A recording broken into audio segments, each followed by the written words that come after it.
Amil zakat 1. Muka daftar isi. Amil zakat 2. Muka daftar isi. Amil zakat 3. Perpustakaan Nasional, katalog dalam terbitan, KDT. Siapakah amil zakat? Penulis, Hanif Lutfi. 51 HLM ISBN 97860219989. 19. Judul buku. Siapakah amil zakat? Penulis, Hanif Lutfi, LC, M Editor. Muhammad Haris Fauzi Setting Layout. Maharati Marfuah Desain Cover. Muhammad Abdul Wahab. Penerbit Rumah Fikih Publishing Jalan Karet Pedurenan No. 53 Kuningan Setiabudi Jakarta Selatan 12940 cetakan pertama 15 Oktober 2018. Muka daftar isi. Amil zakat 4. Daftar isi. 4A Mukadimah. 6B Pengertian. 7. 1 Bahasa. 82. Istilah. 8A Su'atli Jibayati Zakah. 9B Al-Jihaz Al-Idari wal Malili Az-Zakah. 9C Amil zakat di masa Nabi. 10D Perkembangan amil di Indonesia. 11E Syarat amil. 14. 1 Muslim. 15.2 Akil balik. 16.3 Jujur.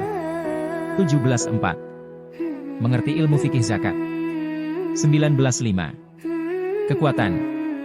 22A Kekuatan fisik. 22B Kekuatan hukum. 25F Tugas amil zakat. 32. 1 Tugas dasar. 33A Memungut zakat. 33B Mencari orang miskin. 35.2 Tugas edukasi. 36A Mengedukasi umat. 36B Diedukasi. 39G Kompensasi. 40 Haji amil khusus zakat fitri. 41. 1 Zakat fitri, haruskah lewat amil juga? 42A Mengharuskan. 42B Tidak mengharuskan. 44.2 Apakah berhak mendapat jatah zakat? 45 Muka daftar isi. Amil zakat 5. A. Berhak. 45B Tidak berhak. 45 Muka daftar isi. Amil zakat 6. A. Mukadimah zakat selain sebagai kewajiban ibadah kepada Allah Subhanahu wa Ta'ala, juga sebagai bentuk hadirnya orang kaya untuk membantu saudaranya yang kurang mampu secara finansial. Jika zakat bisa dimaksimalkan fungsinya, maka fakir miskin sangat mungkin untuk bisa dientaskan dari keterpurukan ekonominya.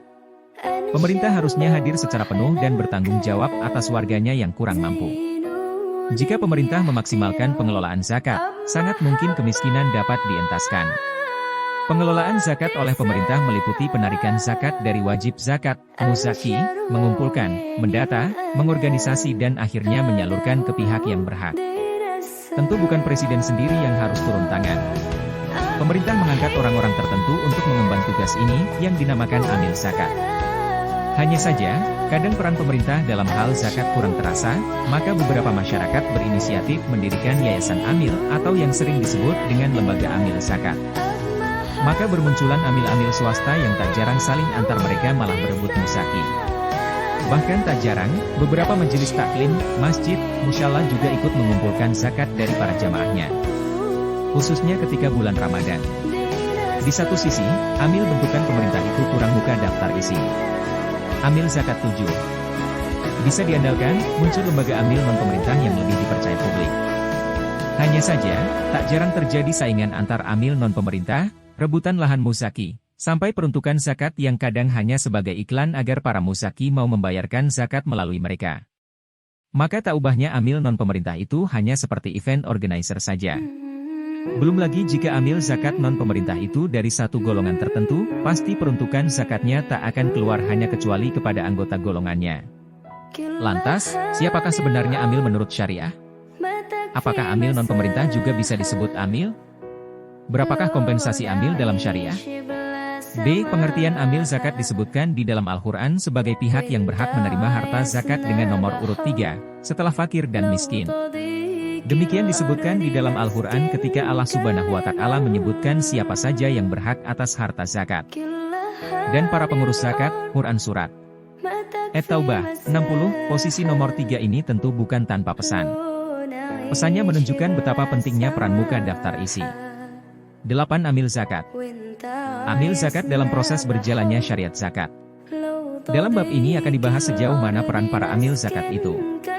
1. Bahasa. Secara bahasa, istilah amil berasal dari kata amila yamalu yang bermakna mengerjakan atau melakukan sesuatu. Kata amil adalah isim fa'il yang bermakna pelaku dari suatu pekerjaan. Maka kata amil bermakna orang yang mengerjakan sesuatu. 2. Istilah kita akan baca pengertian amil zakat dari para ulama sebagai berikut.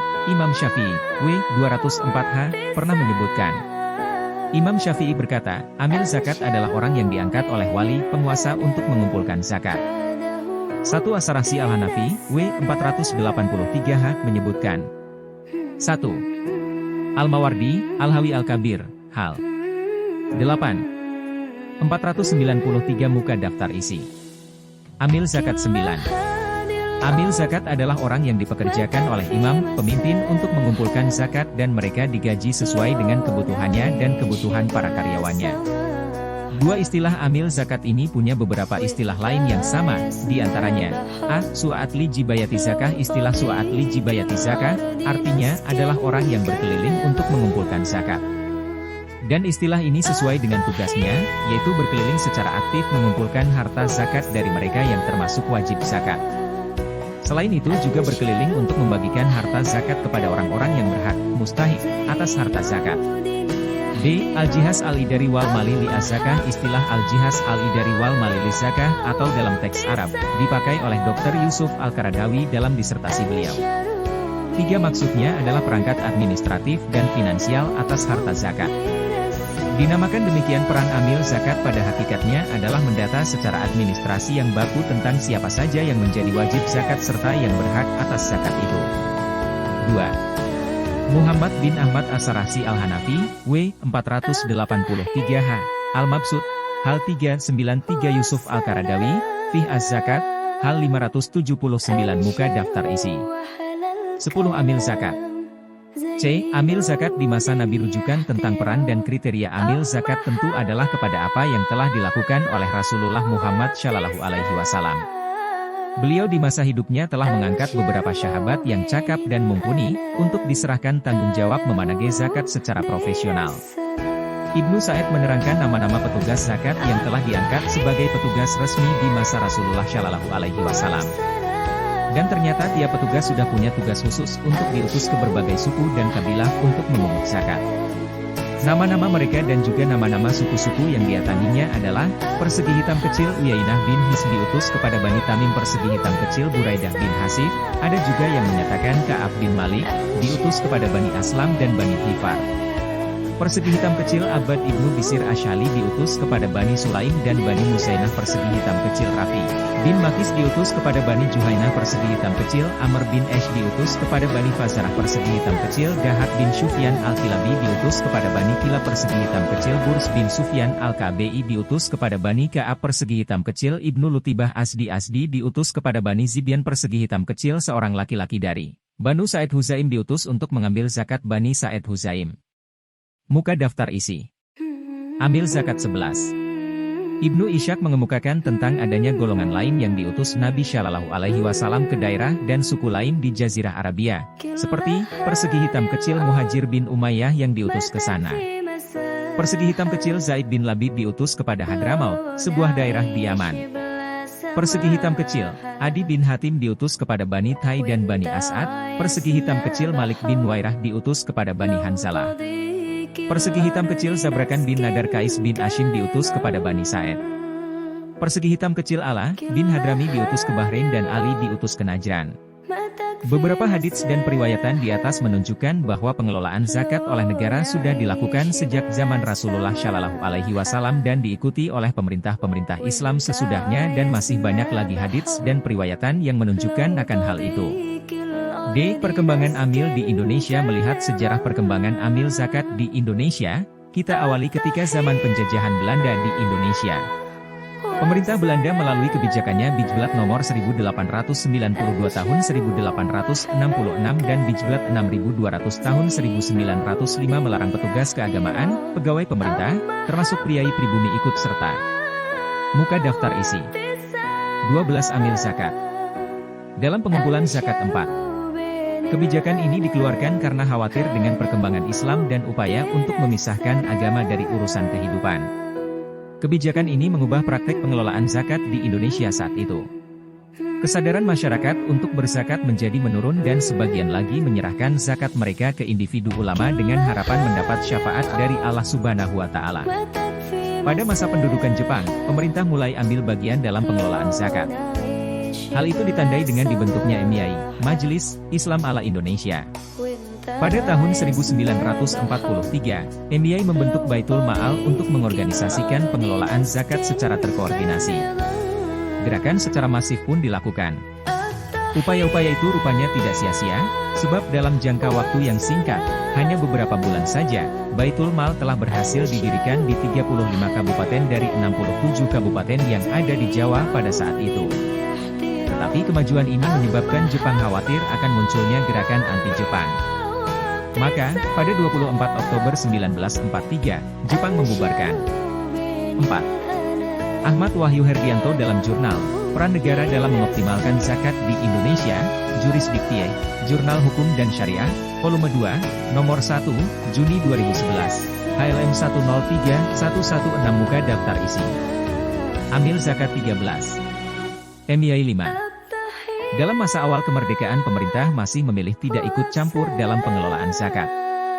Pada tahun 1991 baru diterbitkan Surat Keputusan Bersama Nomor 29 dan Nomor 47 Tahun 1991 tentang pembinaan basis yang diterbitkan oleh Menteri Agama dan Menteri Dalam Negeri setelah melalui Musyawarah Nasional MUI 4 tahun 1990. Baru setelah masuknya masa reformasi pemerintah mulai mengakomodasi pengelolaan zakat secara lebih serius.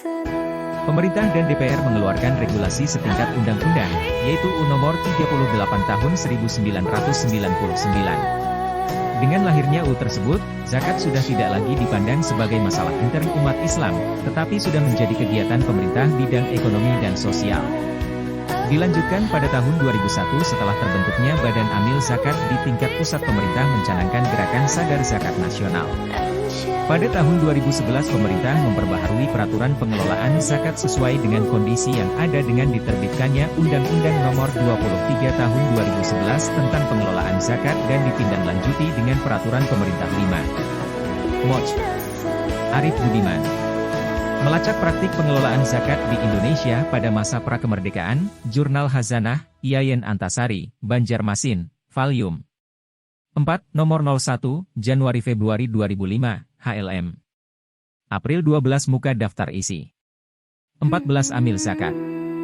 Nomor 14 tahun 2014. Dari beberapa keterangan di atas, dapat diketahui bahwa ada 3 pengelola zakat yang sekarang ini ada di Indonesia dan diakui oleh undang-undang.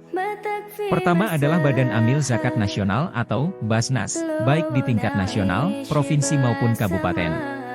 Kedua adalah Lembaga Amil Zakat, LAS, yang sudah diberi izin oleh Basnas, dan ketiga adalah pengelola zakat perseorangan atau kumpulan perseorangan dalam masyarakat di komunitas atau wilayah yang belum terjangkau oleh Basnas dan LAS dan akui oleh Basnas Kabupaten atau LAS Kabupaten.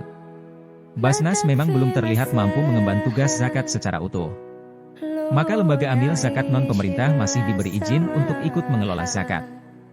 Basnas belum mampu berdiri seperti Direktorat Jenderal Pajak. Bisa jadi tidak mampu, atau pemerintah memang tak mau zakat menyaingi Direktorat Pajak. Meski jika ingin benar-benar zakat bisa mengentaskan kemiskinan, maka harusnya zakat dikelola secara profesional dan legal lewat satu pintu saja, sebagaimana pajak. Hal itu untuk menghindari rebutan lahan muzaki oleh para amil swasta, sehingga mustahik dikorbankan. Serta menghindari kenakalan amil, ketika zakat tak diperuntukkan sebagaimana mestinya. Syarat amil muka daftar isi. Amil zakat 15. Tidak sembarang orang boleh menjadi amil. Selain bisa membuat zakat menjadi rusak, menunjuk amil yang tidak memenuhi syarat justru akan meruntuhkan sendi-sendi zakat itu sendiri. Ibarat menyerahkan kunci-kunci gudang penyimpanan harta kekayaan kepada kepala maling, alih-alih menjaga dan mengamankan, yang terjadi justru semua harta habis disikat. Karena itu maka syariat Islam memberikan beberapa persyaratan standar bagi orang yang akan diberikan kepercayaan sebagai amil zakat. Di antaranya adalah harus beragama Islam, akil, balik, jujur, punya ilmu dalam hukum zakat dan tentu harus orang yang kuat, baik jiwa maupun raga. 1. Muslim. Hanya muslim saja yang boleh menjadi amil zakat, sedangkan non-muslim tidak dibenarkan menjadi amil. Alasannya karena tugas amil zakat itu merupakan amanah agama, sehingga hanya mereka yang hatinya sudah tunduk kepada Allah Subhanahu wa Ta'ala saja yang dibebankan dan dipercaya untuk menegakkan zakat. Selain itu, posisi amil sederajat dengan posisi penguasa, yang berhak untuk mengambil harta kaum muslimin. Setidaknya, amil adalah petugas negara yang diberi wewenang untuk mengambil paksa apabila seseorang menolak menyerahkan harta zakat yang memang sudah wajib. Bahkan amil itu pula yang nantinya akan menetapkan vonis kafir kepada muka daftar isi. 16. Amil zakat. Pembangkang zakat. Lalu apa jadinya bila tugas yang seberat dan semulia itu, justru dibebankan kepada orang kafir? Padahal perintah untuk memungut zakat itu merupakan kewajiban yang Allah Subhanahu wa Ta'ala perintahkan kepada Rasulullah Shallallahu Alaihi Wasallam dan juga siapapun yang berposisi sebagai wali, sultan atau penguasa, sebagaimana firman Allah. Ambillah zakat dari sebagian harta mereka, Quran Surat At-Taubah 103. Maka secara hukum syariah, tidak boleh hukumnya ada orang yang menjadi wali, sultan atau penguasa di tengah umat Islam, tetapi justru dia yang bukan seorang muslim. Karena umat Islam tidak boleh mengangkat pimpinan di antara mereka, kecuali pimpinan itu beragama Islam. 2. Akil. Balik syarat berikutnya selain muslim adalah akil, yaitu berakal, bukan orang gila atau tidak waras. Tidak bisa dibayangkan bagaimana zakat dikelola dan didistribusikan pembagiannya oleh sekelompok orang gila yang kabur dari rumah sakit jiwa. Begitu juga zakat tidak mungkin dilakukan oleh mereka yang bermasalah dari segi akalnya, seperti orang yang mabuk, ayan, kesurupan jin dan lainnya. Balik. Secara ketentuan muka daftar isi syariah. Berarti amil zakat 17. Perempuan yang sudah mengalami haid dan laki-laki yang sudah keluar mani. Anak-anak yang belum cukup umur tidak boleh menjadi amil zakat, karena mereka belum dibebani sebagai mukallaf. Syarat akil balik ini sesungguhnya representasi dari status seseorang untuk menjadi mukallaf, yaitu seorang yang sudah dianggap mampu untuk menanggung beban syariah. 3. Jujur. Kejujuran dalam bahasa Arab disebut dengan amanah. Orang yang jujur disebut amin. Dan sifat ini menjadi syarat utama untuk menjadi amil zakat. Orang yang punya pribadi tidak jujur, suka bermain dengan wilayah halal haram dari harta orang lain, atau bahkan terbiasa mengambil hak orang lain dengan cara yang tidak halal, tidak boleh menjadi amil zakat. Sebab kejujuran adalah modal utama kepercayaan masyarakat untuk menitipkan harta mereka kepada suatu badan yang mengurus zakat. Termasuk praktek amil zakat yang tidak jujur adalah pengelolaan zakat yang tidak transparan, tertutup, tidak mau diaudit, tidak pernah mengumumkan pemasukan dan pengeluaran kepada publik, berlindung di balik kewajiban orang untuk berzakat sementara diri amil zakat sendiri tidak pernah dievaluasi. Yang sering melakukan pelanggaran seperti ini adalah badan amil yang ada di dalam organisasi muka daftar isi. 18. Amil zakat internal, di mana para anggota dan simpatisannya diwajibkan membayar zakat ke badan amil zakat internal, padahal pengelolaannya tidak pernah diaudit. Bahkan tidak pernah jelas kemana harta zakat yang sudah masuk itu dialokasikan. Banyak sekali jamaah, kelompok, institusi dan pergerakan di tengah umat Islam yang aktif memungut zakat dari anggotanya dengan nama resmi sebagai zakat, lalu tidak jelas bagaimana dan kemana harta itu dialokasikan. Mungkin bila yang dipungut itu hanyalah iuran anggota, lalu pengurus tidak mau transparan, kita bisa maklum karena itu urusan internal suatu kelompok. Tetapi ketika pungutan itu diatasnamakan zakat, maka apapun nama jamaah itu, tidak boleh bermain api untuk menggelapkan pembukuannya, sebab ketidakjelasan urusan harta zakat ini akan meluruskan dan memudahkan jalan menuju ke api neraka. Mengambil harta orang lain dengan jalan mencuri itu dosa besar, bahkan sampai wajib dipotong tangan bagi pelakunya. Apalagi mengambil harta zakat yang dilakukan oleh amilnya sendiri, padahal di luar haknya, maka dosanya jauh berkali lipat. Kasusnya bukan hanya pengambilan hak harta orang lain, tetapi juga merupakan pengkhianatan atas nama agama. Muka daftar isi amil zakat 19. Sesungguhnya Allah menyuruh kamu menyampaikan amanat kepada yang berhak menerimanya. Quran Surat An-Nisa 58. Selain itu Allah Subhanahu wa Ta'ala juga berfirman, "Hai orang-orang yang beriman, janganlah kamu mengkhianati Allah dan Rasul dan janganlah kamu mengkhianati amanat-amanat yang dipercayakan kepadamu, sedang kamu mengetahui." Quran Surat Al-Anfal 27:4. Mengerti ilmu fikih zakat. Syarat yang juga mutlak harus dimiliki oleh amil zakat adalah punya ilmu tentang fikih zakat yang bukan sekedar formalitas, tetapi sampai ke titik paham, mengerti dan berilmu. Mengapa demikian? Sebab dewasa ini zakat adalah bagian dari syariat Islam yang tergolong asing dan tidak dipahami umat Islam. Tidak seperti sholat atau puasa, yang tanpa ada komando, umat Islam sudah menjalankannya. Sedangkan zakat adalah barang baru yang masih belum dikenal dengan benar dan proporsional bagi umat Islam. Di kurikulum pendidikan nasional tidak pernah muka daftar isi 20 amil zakat. Diajarkan masalah zakat secara spesifik bagi peserta didik yang beragama Islam, baik di level sekolah dasar, menengah ataupun di perguruan tinggi. Maka kalau bangsa muslim terbesar di dunia ini buta, jahil, bodoh, dan gelap atas ilmu fikih zakat, jangan salahkan Bunda mengandung. Bahkan, tidak sedikit kalangan penceramah yang sering tampil di publik, baik secara langsung maupun lewat media, yang juga belum mengerti betul seluk-beluk ilmu fikih zakat ini. Dari begitu banyak majelis yang digelar, nyaris tak satu pun yang menjelaskan secara detail ilmu fikih zakat ini.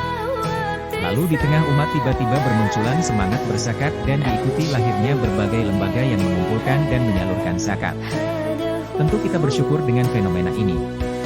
Sayangnya, semua terjadi tanpa diiringi ilmu dan pemahaman syariah yang jelas, lengkap, dan membuat orang paham. Maka pertanyaannya, siapa yang bertanggung jawab untuk mengajarkan ilmu fikih zakat? Jawabnya tentu saja para amil zakat.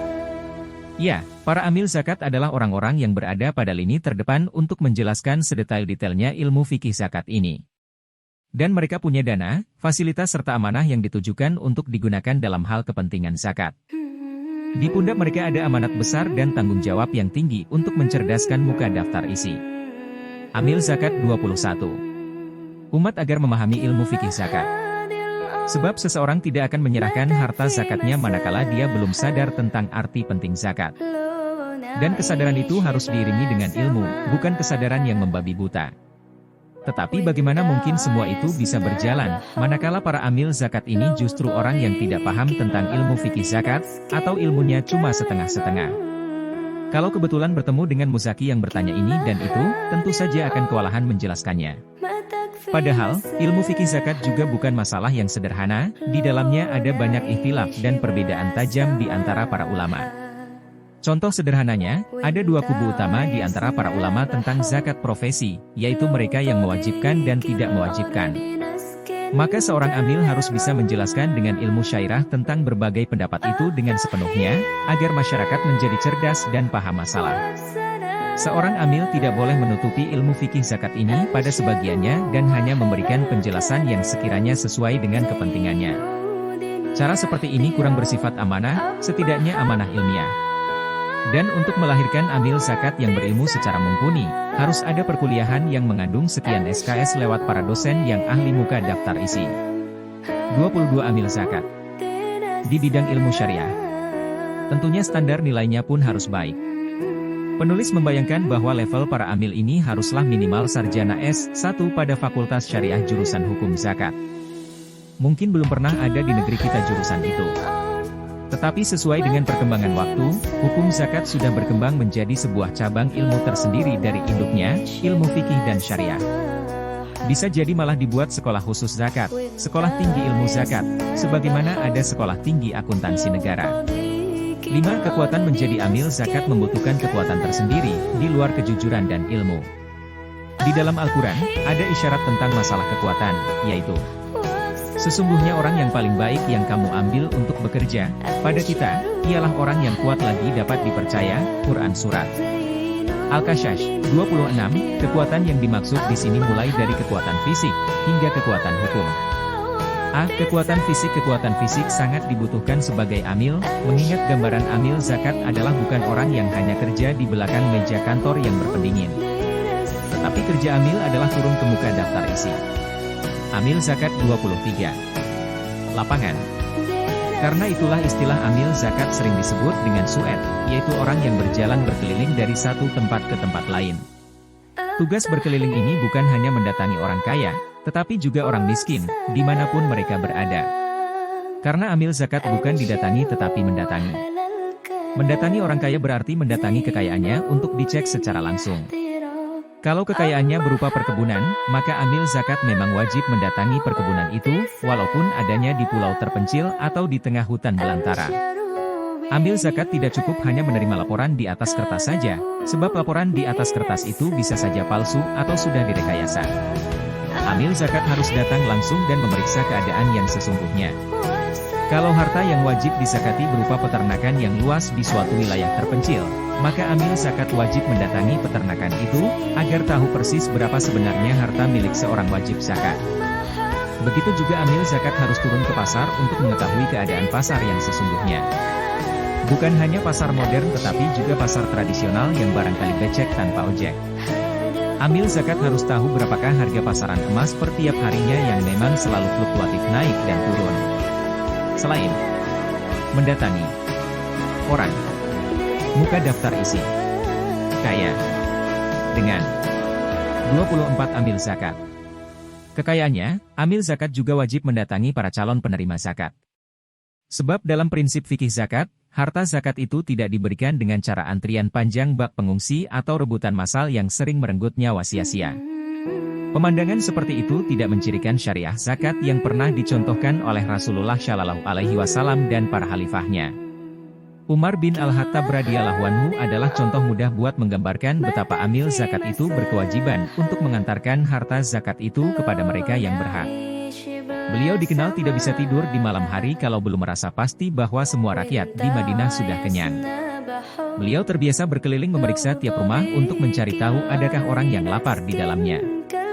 Dan beliau dengan pundaknya sendiri yang memanggul karung gandum itu untuk diberikan kepada mereka yang kelaparan, bahkan beliau sendiri yang memasakkan untuk mereka. Bandingkan dengan pembagian zakat di negeri ini yang sudah seringkali meminta korban akibat berdesakan dan berebutan tanpa kendali. Tidak pernah ada yang tahu pasti apakah mereka yang ikutan rebutan itu sesungguhnya mustahik zakat atau bukan. Karena mereka tidak pernah terdata, tiba-tiba saja datang massa dalam jumlah ribuan. Pada tahun 2008 setidaknya tercatat tidak kurang muka daftar isi amil zakat 25. Dari 21 orang tewas sia-sia akibat rebutan zakat yang dibagikan dengan cara yang kurang baik. Korban tewas akibat berdesak-desakan untuk menerima zakat di Jalan Wahidin Pasuruan kemudian diotopsi RSUD Dr. Soedarsono, Pasuruan. Sungguh memilukan tragedi seperti ini terjadi di negeri muslim terbesar, dan dalam suasana Ramadan pula. Maka amil zakat harus punya kekuatan fisik tersendiri untuk menghadapi berbagai kemungkinan yang tidak terprediksi sebelumnya. Bahkan di masa Abu Bakar As-Siddiq radhiyallahu anhu, amil zakat harus juga pandai berperang, karena salah satu konsekuensi mereka yang membangkang atas syariat zakat adalah diperangi. B. Kekuatan hukum idealnya amil zakat dibentuk oleh negara, dalam hal ini khalifah, sultan atau amir yang resmi. Mereka adalah representasi dari para penguasa yang sah, di mana memang salah satu kewajiban penguasa adalah menegakkan syariat zakat. Di masa Rasulullah Shallallahu Alaihi Wasallam dan para khalifahnya, para amil zakat ini punya kekuatan hukum yang penuh untuk bertindak, bahkan sampai bisa memaksa para musaki untuk menyerahkan harta zakat yang memang sudah wajib untuk diserahkan. Di mana bila terjadi pembangkangan, harta itu bisa disita plus dengan dendanya, sebagaimana disebutkan dalam hadits muka daftar isi 26 amil zakat. Berikut ini. Siapa yang menyerahkan zakatnya untuk mendapatkan pahala, maka dia akan mendapatkan pahala. Tetapi siapa yang menolak, maka kami akan menyitanya dan separuh untanya sebagai hukuman dari hukuman Tuhan kami Tabaraka wa Ta'ala. HR. Ahmad dan An-Nasai menambahkan di masa itu, seorang yang nyata-nyata menolak kewajiban membayar zakat menjadi halal darahnya. Demi Allah, aku pasti memerangi mereka yang membedakan antara sholat dan zakat. Sebab zakat adalah hak harta. Demi Allah, seandainya mereka menolak membayar seekor kambing muda yang dahulu pernah dibayarkannya kepada Rasulullah Shallallahu Alaihi Wasallam, pastilah aku perangi. HR. Bukhari Muslim Abu Daud Tirmizi Nasai Ahmad. 6. Nailul Authar Jilid 4 hal 121 muka daftar isi amil zakat 27. Dalam lafaz yang diriwayatkan Imam Muslim disebutkan walaupun yang tidak mau ditunaikan dari harta zakat itu hanya sebuah tali pengikat hewan, tetap akan diperangi. Seandainya mereka menolak membayar zakat walaupun berupa tali pengikat hewan, pastilah aku perangi. HR. Muslim Abu Daud Tirmizi, untuk itu dalam prakteknya para amil zakat harus dibekali dengan kekuatan hukum yang pasti, di mana mereka memang diberi wewenang penuh untuk beroperasi secara sah. Di Indonesia memang kita bersyukur bahwa setelah merdeka lebih dari 50 tahun, akhirnya pada tahun 1999 umat Islam punya undang-undang tentang pengelolaan zakat, yang menjadi dasar hukum. Itu perlu kita syukuri sebagai buah dari perjuangan panjang sekian banyak pihak. Meski Undang-Undang Nomor 38 Tahun 1999 tentang pengelolaan zakat akhirnya diamandemen, hal itu karena dianggap sudah tidak sesuai dengan perkembangan kebutuhan hukum dalam masyarakat, sehingga perlu diganti dengan Undang-Undang Republik Indonesia Nomor 23 tentang pengelolaan zakat tahun 2011. Berkaitan dengan amil zakat, UU No. 23 tahun 2011 menjelaskan bahwa zakat itu dikelola oleh Badan Amil Zakat Nasional atau Basnas. Muka daftar isi 28 amil zakat. Pasal 10 UU No. 23 tahun 2011 menyebutkan bahwa 1. Anggota Basnas diangkat dan diberhentikan oleh Presiden atas usul Menteri. 2. Anggota Basnas dari unsur masyarakat diangkat oleh Presiden atas usul Menteri setelah mendapat pertimbangan Dewan Perwakilan Rakyat Republik Indonesia. Meski demikian, masyarakat juga bisa berpartisipasi dalam pengelolaan zakat. Pasal 17 menyebutkan bahwa untuk membantu Basnas dalam pelaksanaan pengumpulan, pendistribusian dan pendayagunaan zakat, masyarakat dapat membentuk LAS atau lembaga amil zakat. Hanya saja, pembentukan LAS itu bisa terjadi jika menetapi beberapa syarat. Dalam pasal 18 disebutkan, 1. Pembentukan LAS wajib mendapat izin menteri atau pejabat yang ditunjuk oleh menteri. 2. Izin sebagaimana dimaksud pada ayat 1, hanya diberikan apabila memenuhi persyaratan paling sedikit, A. Terdaftar sebagai organisasi kemasyarakatan Islam yang mengelola bidang pendidikan, dakwah, dan sosial, B. Berbentuk lembaga berbadan hukum, C. Mendapat rekomendasi dari Basnas, D.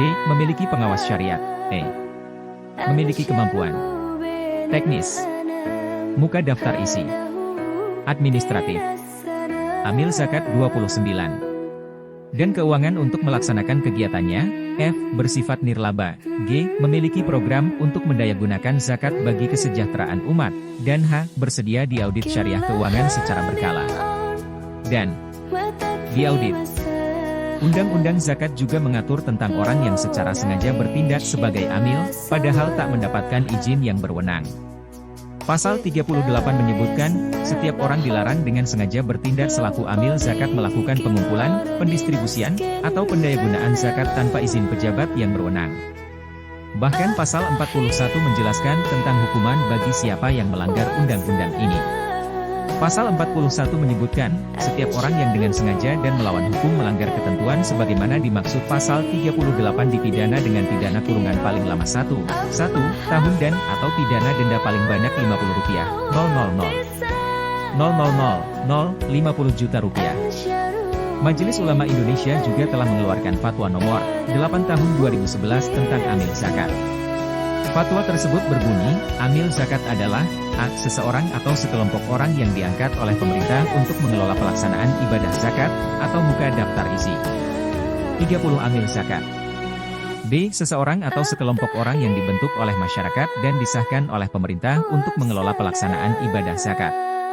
Dalam rumusan keputusan Baksul Masail PW Nujatim di Sidogiri, 9 hingga 10 Juni 2005 dinyatakan siapa yang dimaksud imam dalam kitab fikih. Imam dalam konteks Negara Kesatuan Republik Indonesia adalah kepala pemerintahan, dalam hal ini Presiden. Adapun terkait dengan pembentukan amil zakat adalah Presiden dan orang-orang diberi wewenang membentuk amil. Dalam Baksul Masail tersebut juga dinyatakan bahwa panitia zakat yang dibentuk secara swakarsa oleh masyarakat tidak termasuk amil yang berhak menerima bagian zakat selama belum mendapatkan SK atau izin dari lembaga yang berwenang tuju. Rumusan keputusan Baksul Masail PW Nujatim itu juga menambahkan, mencermati undang-undang zakat yang ada, konsep pembentukan amil versi undang-undang zakat sesuai dengan konsep fikih. Sedang mekanisme tata kerjanya masih perlu untuk disempurnakan, karena ada tugas-tugas dan kewenangan amil yang belum terakomodir dalam UU Zakat, di antaranya kewenangan mengambil zakat secara paksa jika ada musaki yang menolak membayar zakat. 7. Dari website http://www Hasil bakso. Kom 2005-06 Amil zakat. HTML, diakses pada 14 Oktober 2018 muka daftar isi. Amil zakat 31. Para ulama klasik juga menyatakan hal yang sama. Imam Syafi'i, W204H, pernah menyebutkan. Imam Syafi'i berkata, amil zakat adalah orang yang diangkat oleh wali penguasa untuk mengumpulkan zakat. 8 Ibnu Hazm al-Andalusi, W. Ibnu Hazm al-Andalusi, W456H, juga menyampaikan hal yang sama. Beliau menyebutkan, Ibnu Hazm berkata, para ulama sepakat bahwa tidak setiap orang yang bilang bahwa dia itu amil, itu disebut sebagai amil. Nabi bersabda, siapa yang berbuat sesuatu yang bukan termasuk tuntunan 8. Al-Mawardi, Al-Hawi Al-Kabir, Hal. 8. 493 muka daftar isi. 32 amil zakat. Kami, maka hal itu tertolak. Maka setiap orang yang mengangkat dirinya sendiri menjadi amil, tanpa diangkat oleh pemimpin negara yang wajib ditaati, maka bukan termasuk amil. Bahkan zakatnya tidak sah, kecuali jika zakatnya benar-benar sampai kepada orang yang berhak. 9 dari uraian di atas, maka kepanitiaan pengumpulan zakat dan distribusinya yang didirikan di masjid atau musola dapat dianggap ilegal terutama di wilayah yang terjangkau oleh Basnas atau LAS yang sudah mendapatkan izin dari pemerintah. Bagi masjid atau musola yang di daerahnya belum terjangkau Basnas atau LAS masih bisa dibenarkan atau dianggap legal dengan syarat melaporkan kinerjanya kepada instansi terkait yang dalam hal ini adalah Kantor Urusan Agama, KUA, di tiap kecamatan sebagai ujung tombak Kementerian Agama RI yang membidangi urusan zakat. Meski lebih bagus lagi jika panitia zakat di masjid atau musola diangkat menjadi UPZ secara resmi dan sah dijadikan amil zakat baik secara syariah maupun sesuai aturan perundang-undangan yang ada. Hal itu akan berdampak meningkatnya pengumpulan zakat infak shodaqoh dan distribusi ZIAS lebih tepat sasaran. F. Tugas amil zakat. Tugas utama amil zakat sebenarnya sederhana 9. Ibnu Hazm al-Andalusi, Al-Muhalla, Hal 4 273 muka daftar isi. Amil zakat 33. Untuk disebutkan, dan hanya seputar 2 wilayah besar. Pertama, memungut atau menarik harta zakat dari orang-orang kaya. Kedua, membagikan harta zakat kepada fakir miskin dan orang-orang yang termasuk ke dalam daftar mustahik. Tetapi yang sulit adalah justru ketika masuk ke tahap implementasinya. Menarik zakat dan mendistribusikan itu ternyata tidak sesederhana yang dibayangkan. Apalagi di tengah-tengah masyarakat yang masih terlalu awam dengan syariat zakat. Padahal ada begitu banyak jenis kekayaan yang satu dengan yang lain saling bertumpang tindih, dan agak membingungkan bagaimana cara memungut zakatnya. 1. Tugas dasar. Tugas yang paling dasar dari amil zakat ada 2 hal utama, yaitu memungut harta zakat dari orang kaya atau yang sudah memenuhi kewajiban zakat, dan mendistribusikan harta zakat itu kepada para mustahik. A. Memungut zakat. Tugas amil adalah berkeliling menelusuri rumah-rumah orang kaya, lalu membantu mereka untuk menghitungkan harta yang wajib dikeluarkan zakatnya. Wewenang amil terhadap harta zakat, hanya untuk menarik harta zahir. Sementara harta batin, amil tidak memiliki wewenang untuk menariknya, muka daftar isi. 34 amil zakat. Meski boleh untuk menerimanya. Al-Qadi Abu Ya'la menjelaskan pembagian harta zahir dan batin itu dan beliau juga sebutkan contohnya 10. Harta yang dizakati ada 2 bentuk, zahir dan batin. Harta zahir adalah harta yang tidak mungkin disembunyikan, seperti hasil tanaman, buah-buahan, dan binatang ternak. Dan harta batin adalah harta yang mungkin untuk disembunyikan, seperti emas, perak dan harta perdagangan. Kemudian Al-Qadi menjelaskan pembagian ini kaitannya dengan tugas amil. 10. Abu Ya'la, Al-Ahkam As-Sultaniyah, Hal 180 muka daftar isi. Amil zakat 35. Amil zakat tidak memiliki wewenang untuk menaksir zakat harta batin. Pemiliknya yang paling berhak untuk menunaikan zakat harta batin, kecuali jika dia serahkan harta itu atas kerelaannya, lalu amil menerimanya dari mereka, sehingga status amil membagikan zakat hanya membantu mereka. Amil hanya berwenang menaksir harta zahir. Dia boleh perintahkan pemilik harta untuk menyerahkan zakat hartanya kepadanya ketika amil minta. Jika tidak diminta amil, muzaki boleh menyerahkannya ke amil. B. Mencari orang miskin. Tugas amil yang kedua adalah menelusuri rumah-rumah penduduk untuk melakukan penelitian yang mendalam tentang data-data orang fakir dan miskin. Agar jangan sampai harta zakat jatuh ke tangan pihak-pihak yang justru tidak berhak. Dan kalau hal itu terjadi karena para amil ini lalai, maka ada hukuman berat di akhirat sebagai orang yang tidak amanah.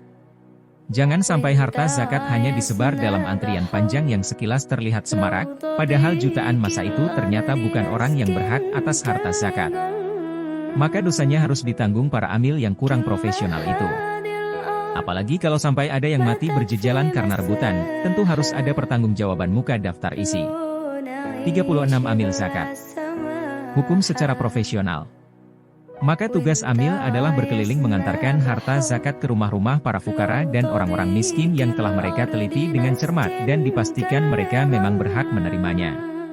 Dengan tugas yang berat itu serta resiko dunia akhirat yang tidak main-main, maka para amil zakat ini berhak atas kerja keras yang mereka lakukan. Adapun kerja amil zakat fitrah yang cuma setahun sekali, itu pun hanya duduk-duduk di sekretariat masjid sambil kipas-kipas. Lantas tiba-tiba dapat bagian besar sekali dari harta zakat, melewati batas maksimal yang 1/8 itu, tentu ini sangat tidak bisa diterima. 2. Tugas edukasi kelemahan paling mendasar dari umat Islam terhadap kewajiban mereka dalam berzakat berangkat dari lemahnya pemahaman, kurangnya wawasan, serta kosongnya ilmu mereka dari syariat zakat. Padahal zakat punya kedudukan sangat strategis dalam syariat Islam. Tidak kurang 30 ayat yang berbeda mensejajarkan kewajiban zakat dengan sholat. Bagaimana mungkin umat Islam sampai tidak paham perkara zakat? Dan betapa tidak bermoralnya amil zakat kalau sampai membiarkan umat ini bodoh dari ilmu tentang zakat. Mengedukasi umat muka daftar isi. Amil zakat 37. Tugas edukasi untuk zaman sekarang ini adalah tugas ini nyaris tidak bisa dilepaskan dari tugas utama. Di tengah keengganan sekaligus kejahilan umat Islam atas kewajiban zakat harta mereka, serta di tengah kancah keawaman mereka dalam memilah harta yang terkena zakat dan cara menghitungnya, maka keberadaan amil zakat untuk mengedukasi umat Islam menjadi mutlak wajib hukumnya. Barangkali tugas ini tidak begitu berat di masa Rasulullah Shallallahu Alaihi Wasallam, meski bukan tidak pernah dilaksanakan. Kenapa tugas mengedukasi umat tidak begitu berat dijalankan di masa Rasulullah Shallallahu Alaihi Wasallam?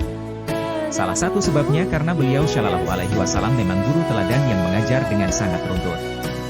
Mulai dari yang lebih prinsip dan lebih prioritas, yang lebih ditekankan, kemudian baru berpindah kepada yang skala prioritasnya semakin rendah. Sementara umat Islam di masa sekarang ini, sudah terlanjur dibebani dengan keharusan-keharusan yang justru tidak wajib menurut syariah Islam. Seperti keharusan turun-temurun untuk menggelar berbagai acara yang butuh dana finansial, seperti acara selametan, tahlilan, syukuran, ratiban, sunatan, lebaran, maulidan, nikahan, hajatan, dan masih sederet lagi. Semua butuh dana yang tidak sedikit, maka ketika tiba-tiba diceramahi bahwa ada kewajiban bayar zakat ini dan itu, tidak sedikit yang reaksinya malah resisten, menolak dan menentang, atau sekedar berlagak tidak tahu. Muka daftar isi. 38 Amil zakat.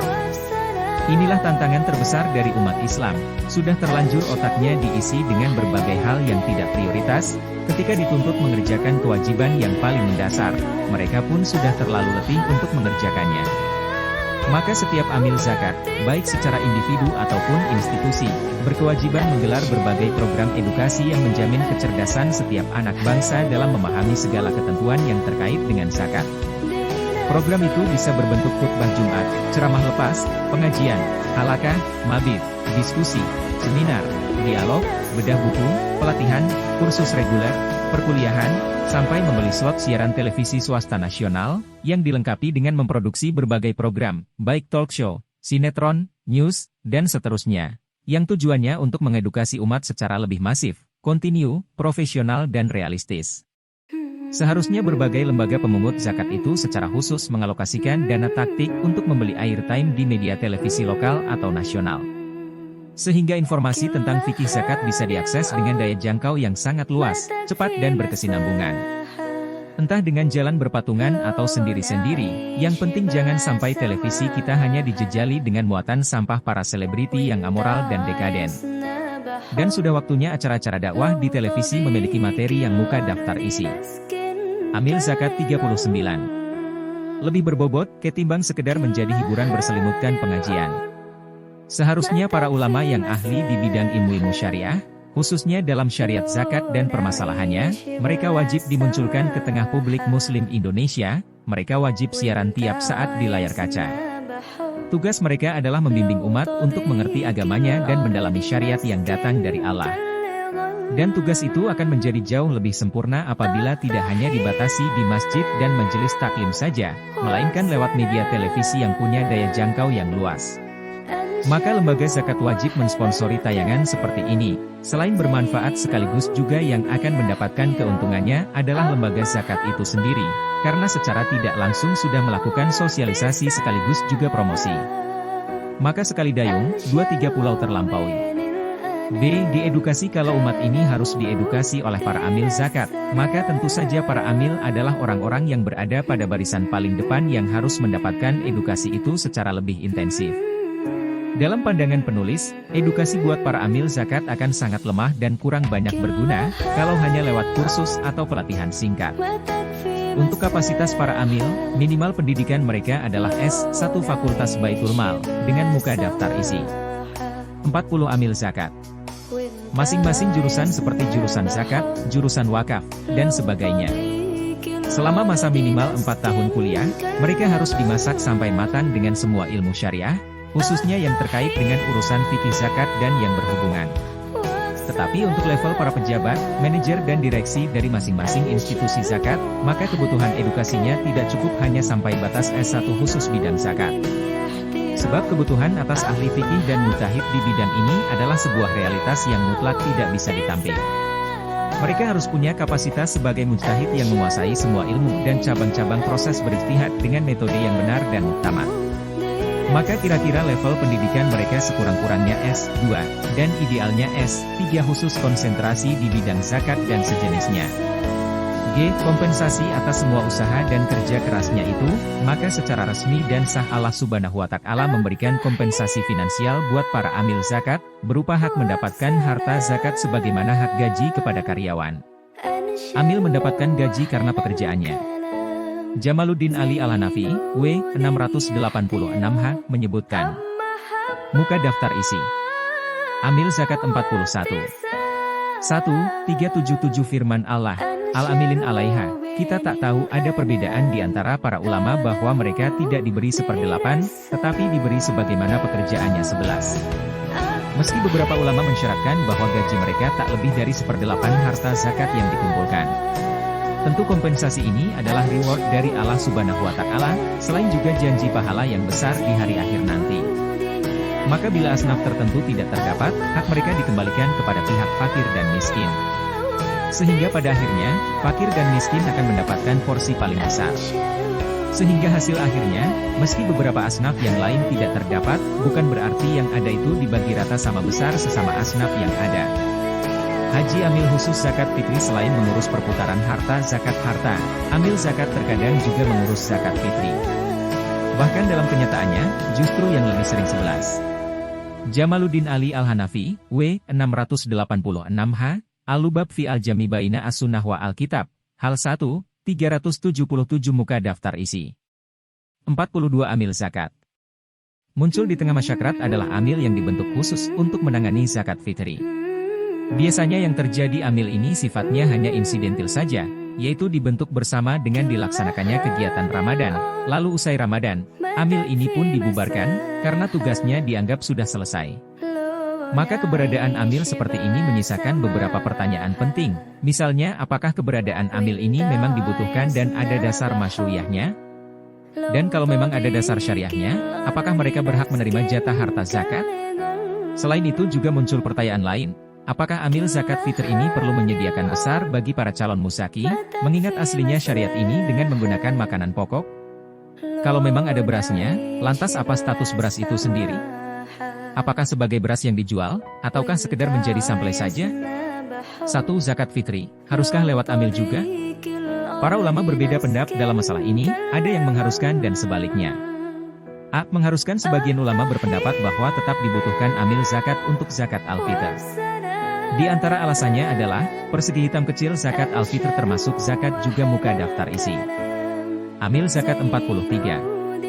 Meski zakat al-fitr agak unik dan punya banyak perbedaan dengan zakat harta, namun pada dasarnya zakat ini juga bagian dari syariah zakat lainnya, sehingga tetap disyariatkan agar zakat ini tidak diserahkan langsung oleh pemberi zakat kepada mustahik, melainkan harus melalui perantaraan amil zakat. Persegi hitam kecil memudahkan keberadaan amil zakat. Untuk zakat al-fitr tentunya akan memudahkan para wajib zakat. Mereka cukup mendatangi para amil zakat, setelah itu gugurlah kewajiban. Tidak perlu mencari sendiri para mustahik zakat yang merupakan orang-orang miskin.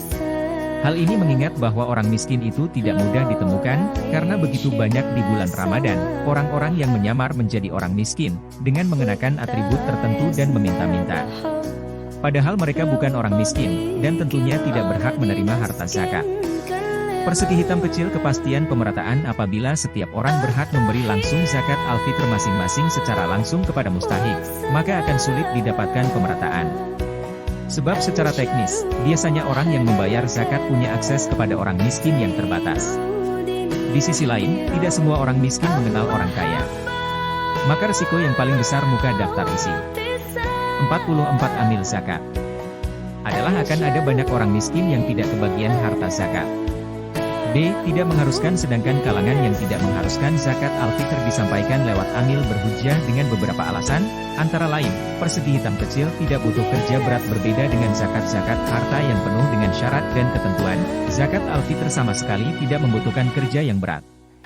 Tidak ada hitung-hitungan yang rumit, juga tidak ada kriteria harta tertentu yang perlu dipelajari, dan bahkan durasi kerja mengurus zakat al-fitr tidak perlu waktu yang panjang, karena zakat al-fitr hanya diselenggarakan setahun sekali saja. Begitu lebaran, maka kepengurusan itu dibubarkan. Setahun kemudian baru dibentuk lagi. Jadi bukan amil tetapi hanya panitia sementara. Oleh karena itu dalam penerapannya, tentu harus dibedakan.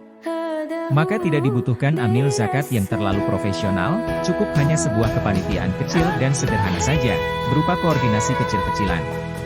Persegi hitam kecil nilainya kecil selain itu, kalau dibandingkan dengan zakat mal, maka zakat al-fitr itu nilainya amat kecil. Nilainya hanya seputar 15.000 sampai 25 ribuan rupiah saja. Maka kalau di suatu kampung penduduknya hanya 1,000 jiwa dan semua bayar zakat, uang yang muka daftar isi amil zakat 45. Terkumpul hanya 25 juta rupiah saja. Kalaupun seluruh hasilnya tidak diserahkan kepada fakir miskin, lalu diserahkan kepada amil zakat, maka jumlah itu pun tidak cukup untuk hidup setahun. Oleh karena itu, pendapat ini menafikan dibutuhkannya amil zakat dalam arti yang ideal, cukup dilakukan koordinasi saja di antara sesama pembayar zakat. 2. Apakah berhak mendapat jatah zakat? Para ulama berbeda pendapat dalam urusan hak amil zakat yang hanya khusus zakat fitr. Sebagian cenderung mengatakan bahwa amil yang hanya khusus zakat fitr tidak berhak atas zakat, sedangkan sebagian lain memberikan hak itu. A. Berhak sebagian kalangan berpendapat bahwa meskipun panitia zakat hanya bekerja secara temporal dan musiman, namun biar bagaimanapun apa yang mereka lakukan tidak lain adalah pekerjakan amil zakat juga. Oleh karena itu para panitia itu berhak menerima bagian dari harta zakat yang telah mereka kumpulkan. B. Tidak berhak pendapat yang mengatakan bahwa amil zakat fitr, bila semata-mata hanya untuk zakat fitr tidak termasuk yang berhak menerimanya. Muka daftar isi 46 amil zakat. Ada beberapa alasan yang melandasi pendapat ini. Pertama, zakat fitri memiliki banyak perbedaan kriteria dibandingkan dengan zakat harta, khususnya dalam masalah peruntukannya. Zakat fitri ini dikhususkan hanya untuk fakir dan miskin saja, tanpa disebutkan pihak-pihak lain yang 8 asnaf itu. Dasar pembedaan ini adalah hadits berikut. Dari Ibnu Abbas radhiyallahu anhu berkata bahwa Rasulullah shallallahu alaihi wasallam mewajibkan zakat fitri untuk mensucikan orang yang berpuasa dari kata-kata yang sia-sia dan porno dan sebagai makanan bagi orang-orang miskin. Hr. Abu Dawud, hadits di atas dengan jelas menyatakan bahwa zakat fitri itu diperuntukkan kepada orang-orang miskin saja, bukan 8 golongan sebagaimana dalam zakat ma'al. Sehingga dengan demikian amil tidak berhak menerima zakat fitri, kecuali jika amil tersebut termasuk dalam golongan orang miskin. Kedua, selain itu juga ada hadits yang lain, di mana Rasulullah Shallallahu Alaihi Wasallam memfokuskan untuk memberi makan orang-orang miskin pada hari Idul Fitri. Cukupkan bagi mereka di hari ini, Hr. Muka daftar isi amil zakat 47. Darukutni, ketiga, nilai zakat fitr umumnya sangat kecil, yaitu hanya ukuran 1 sa, yang dipukul rata bagi semua musaki. Orang kaya sekali, orang kaya biasa, orang agak kaya, orang kurang kaya, dan orang tidak terlalu kaya, semua mengeluarkan ukuran yang sama, yaitu 1 sa, makanan pokok. Sedangkan zakat harta secara umum nilainya jauh lebih besar.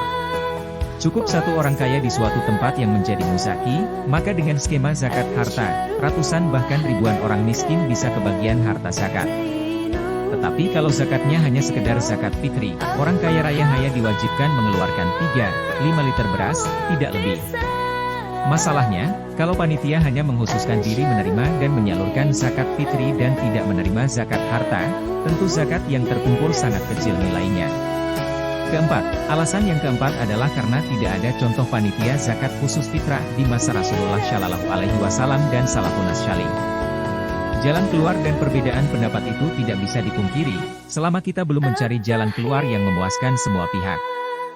Satu-satu jalan keluar dari perbedaan pendapat ini hanyalah menjadi panitia zakat yang tadinya bekerja muka daftar isi.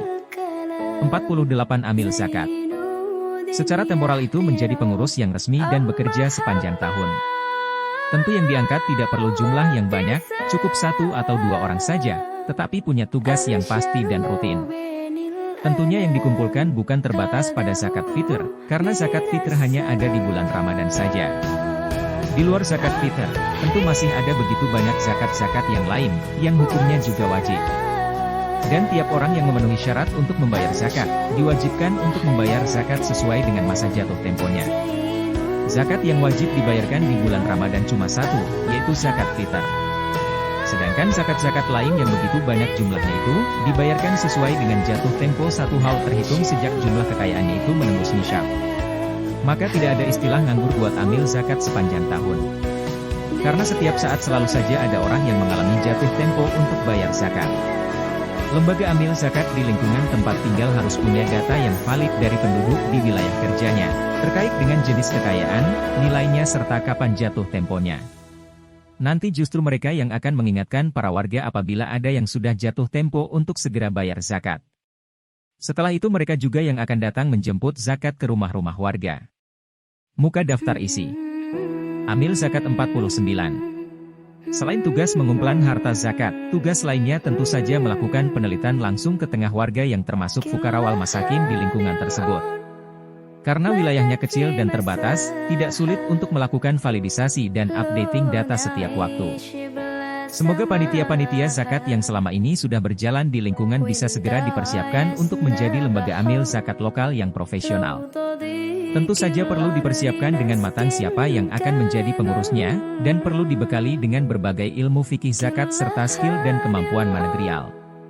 Akan tetapi amil boleh memperuntukkan sebagian harta zakat fitri untuk biaya urusan administrasi, transportasi dan lainnya yang berhubungan dengan pengurusan zakat fitri tersebut, jika memang tidak ada sumber dana yang lain. Wallahu alam. Muka daftar isi. Amil zakat 50. Profil penulis.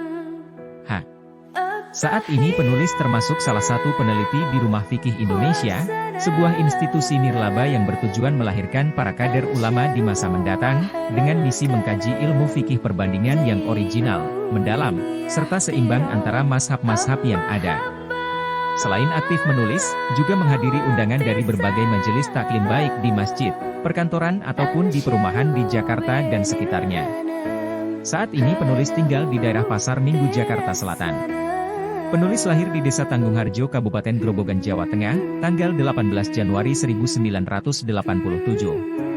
Pendidikan penulis, S1 di Universitas Islam Muhammad Ibnu Saud Kerajaan Saudi Arabia, Cabang Jakarta, Fakultas Syariah Jurusan Perbandingan Mazhab.